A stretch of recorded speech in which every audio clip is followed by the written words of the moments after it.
Itaquile, Hatsametsa Chinsquish, Hatasquile.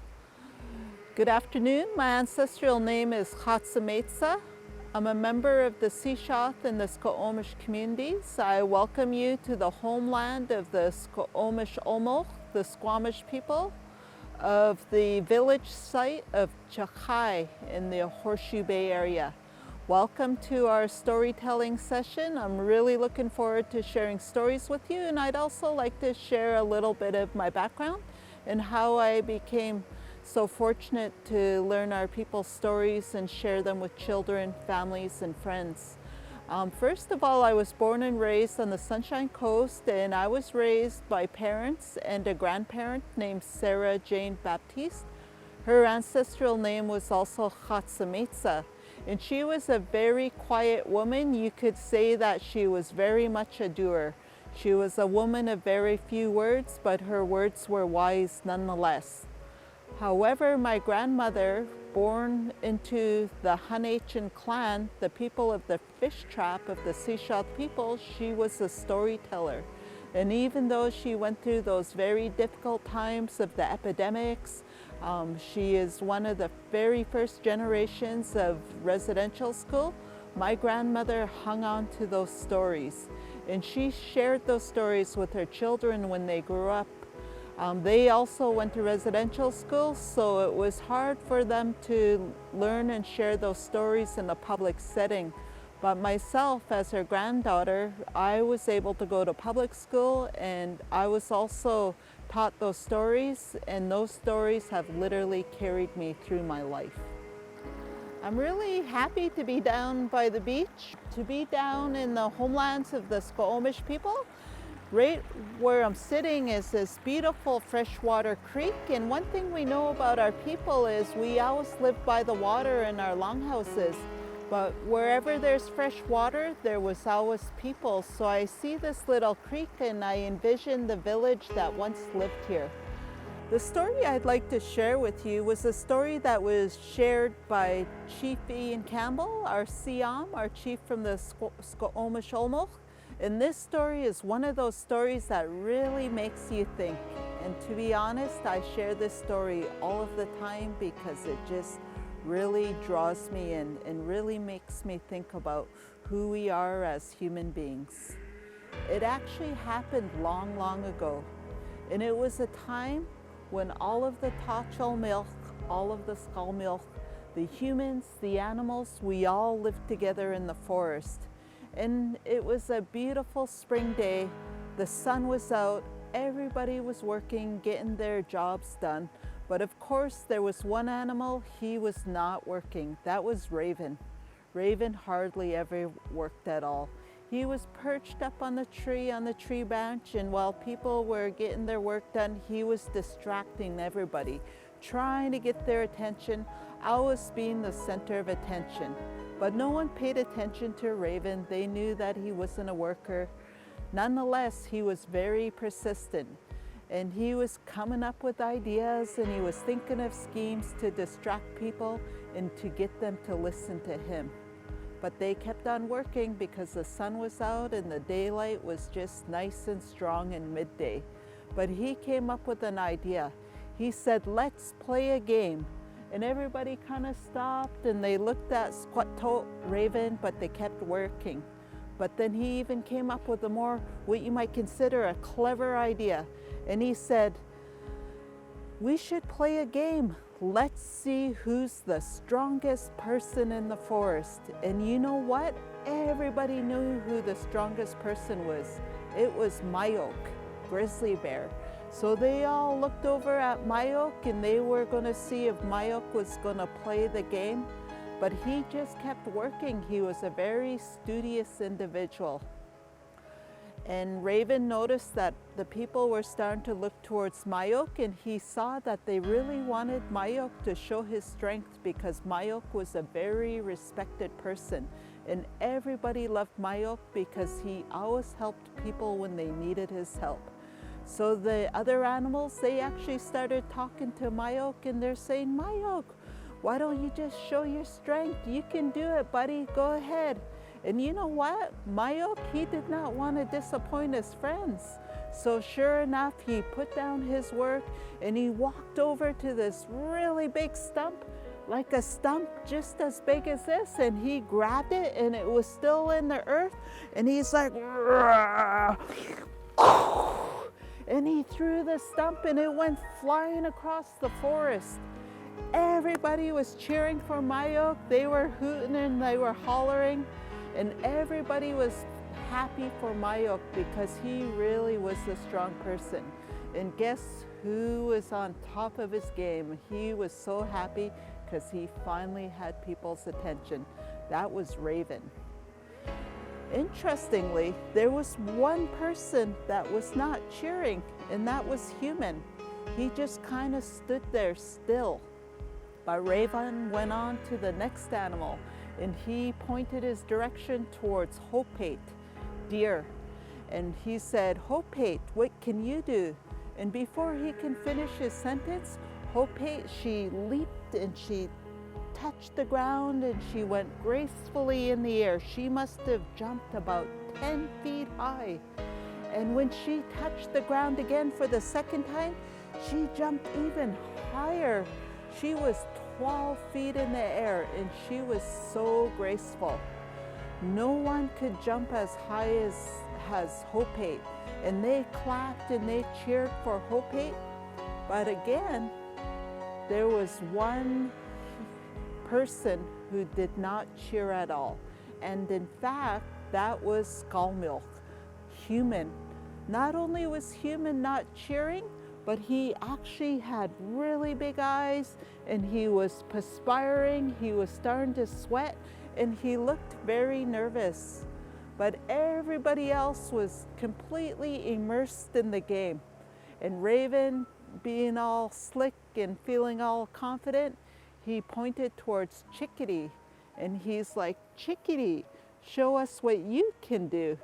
And Chickadee, she was perched up on top of the Douglas tree, the Palanai, and when she heard her cue, she literally dive bombed and she went at maximum speed.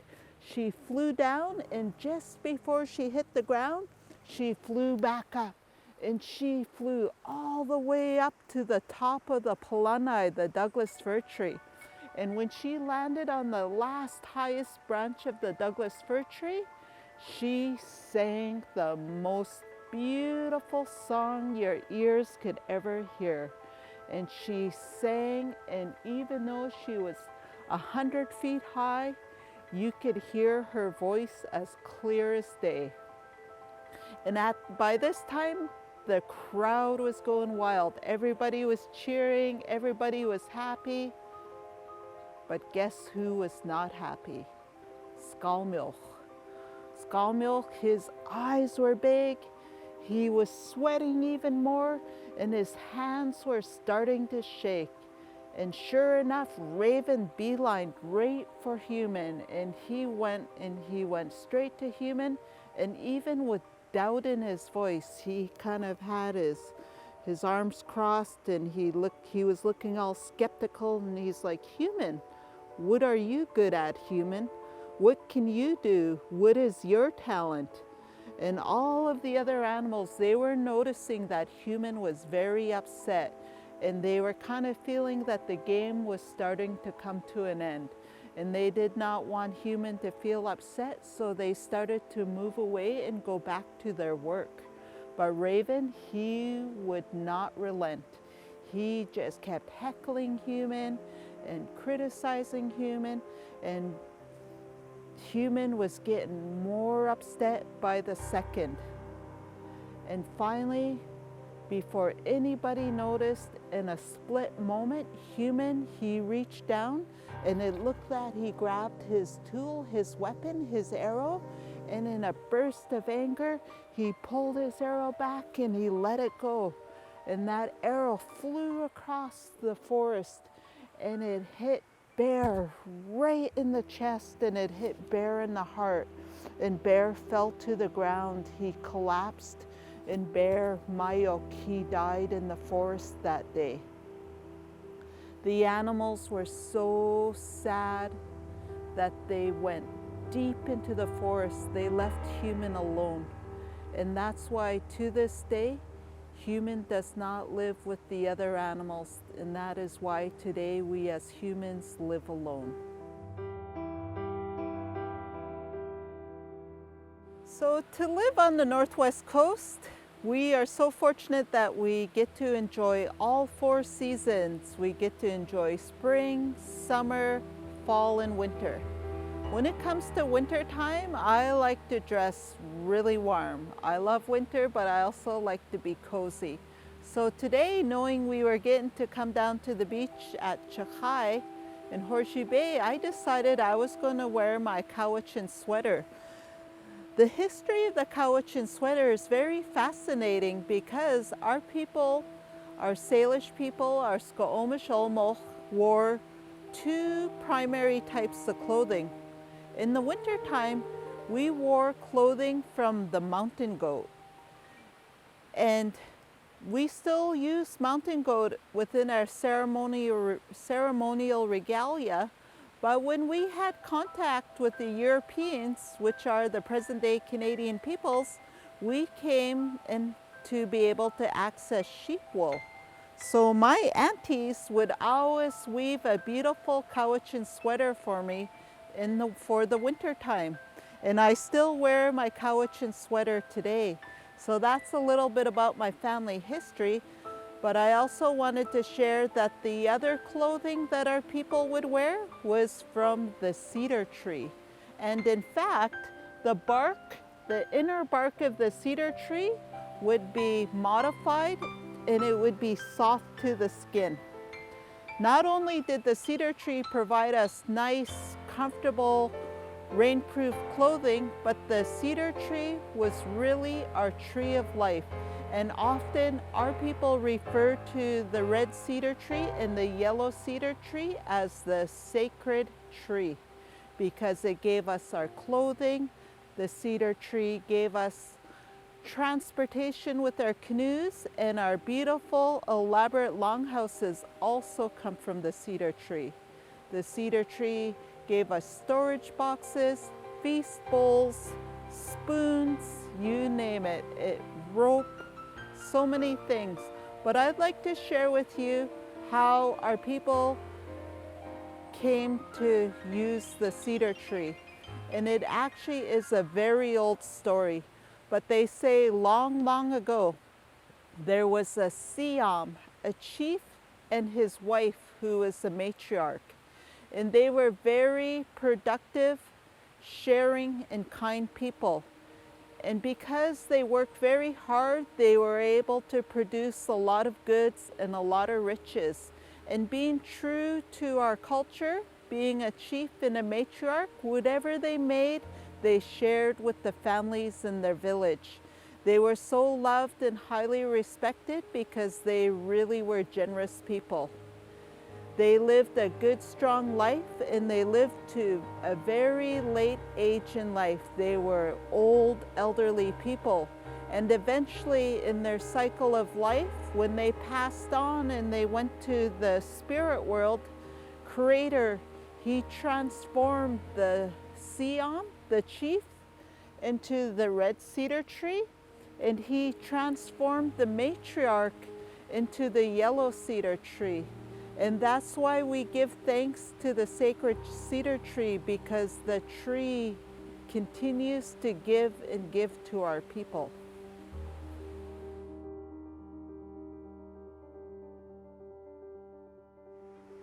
I want to share one of my favorite stories with you. This is the story of Kakale, the wild woman who stole children.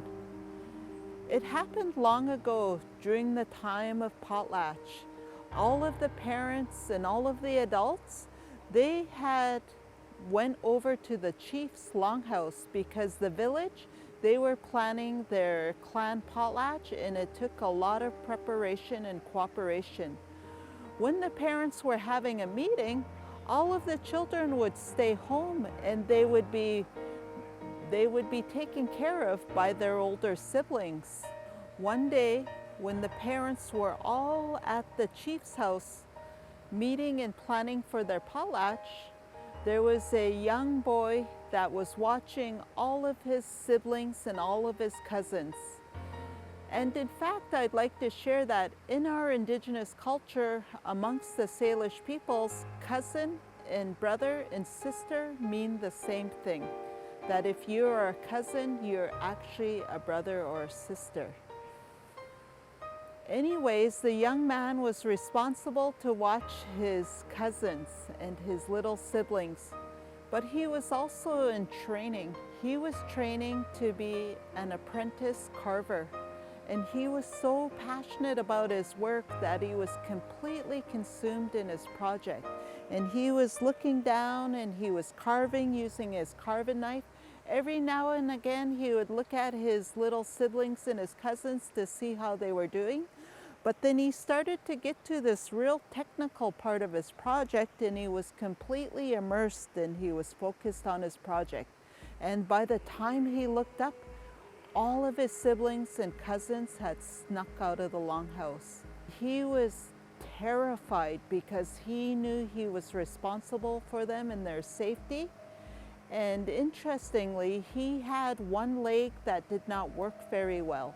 But because he knew they were out in the dark in the forest, he grabbed his carving knife and he ran out of the longhouse. And by the time he got to the forest, there was no sign of his little siblings. They were already gone. Talaysay had stole his little cousins and his little brothers and sisters. And even with his leg that didn't fully work well, he ran as fast as he could. And it seemed like he was running for hours. And by the time he finally caught up to Talaysay, she was already at the top of her mountain. And he was coming up with plans and trying to find ways that he was going to save his little siblings. Talaysay was a big, tall monster woman.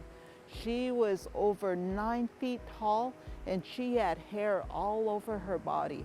So when he caught up to her, he literally ran up her back and he jumped in her basket. When he jumped in her basket, all of his little siblings and cousins were in there and they were crying. They were so scared and terrified for their life.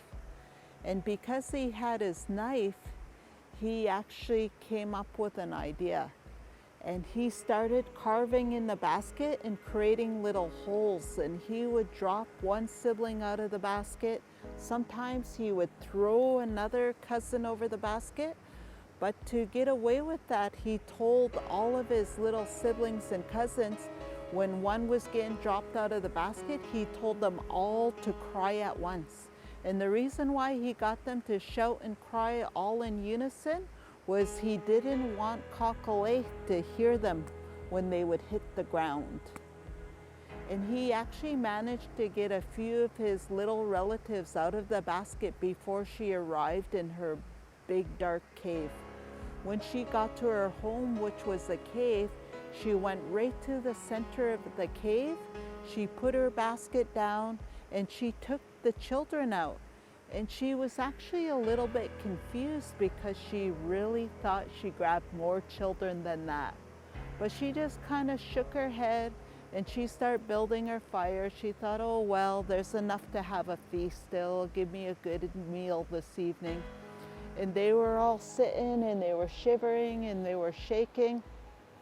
But of course, the young apprentice, he was already coming up with his next plan. And he was whispering to the children and he was telling them the plan while Talaysay was building her fire. And in fact, she was building a really large fire because she was going to cook them. And as the fire started to grow, he was talking to Talaysay and he was being very nice to her. He's like, Talaysay, you're going to have a feast? We should really celebrate. And he nudged his cousins and his siblings and he got them all to respond and they actually started singing for her. And you know what? Talaysay was so lonely because no one liked her. She ate children, that she was starting to feel happy. The music was making her feel happy. And sure enough, some of the smaller children, they started to dance and They were doing their wolf dance and they were doing their eagle dance, and Talaysay started dancing with them, and she was so happy. But what she didn't know was when she was traveling up the mountain and the children were in the basket, they were reaching out of the basket and they were grabbing the branches. When they grabbed the branches, they were getting tree sap all over their hands and their palms. And they would run up to Talaysay while she was dancing, and they would hug her and they would hold her and give her kisses, and they're saying, "Oh, Ta'a, we love you, Ta'a." And Ta'a means wise one, grandmother, grandfather. And she was just accepting their hugs, and she was happy. Even though she was going to eat them, she was still happy that they were hugging her. And sure enough, they continued dancing. But what they were doing is they were setting a trap for Talaysay. They were positioning rocks around the fire. And she was kind of big, tall, and clumsy, and she didn't have the best eyesight. And before she knew it, they had one big rock right in the center of her path. And while she was dancing, the children ran up to her and they pushed her at the knees. And when they pushed her at the knees, she was right by the rock, and she tripped over the rock and she fell right into the center of the big fire. And when she hit that fire, she just erupted into flames. And just in a matter of moments, those flames turned into ashes. And seconds later, those ashes, they transformed into thousands and thousands of mosquitoes. And that's why today the mosquitoes are still stealing the flesh and the blood of our children. And that is the story of Talaysay, the wild woman who used to eat children. It is my privilege to share stories with your community and your organization. I would like to take this opportunity to thank my relative, Annalisa, for inviting me to be a part of your celebration for the winter break. I'd also like to acknowledge that Annalisa and her little boy, Kaimana, are my close relatives from our Sechelt family. The Squamish are one of the many Salish tribes that live within the Vancouver area, and their territory of our people includes the Horseshoe Bay area, also known as Chakai, all the way up the Howe Sound, the Sunshine Coast, and even many areas within West Vancouver, North Vancouver, Stanley Park, and Vancouver. Today, the Squamish people have 16 remaining village sites and a really rich heritage and history that includes a way of life where the ocean provided for us and gave us a lot of food to live healthy and to share with each other.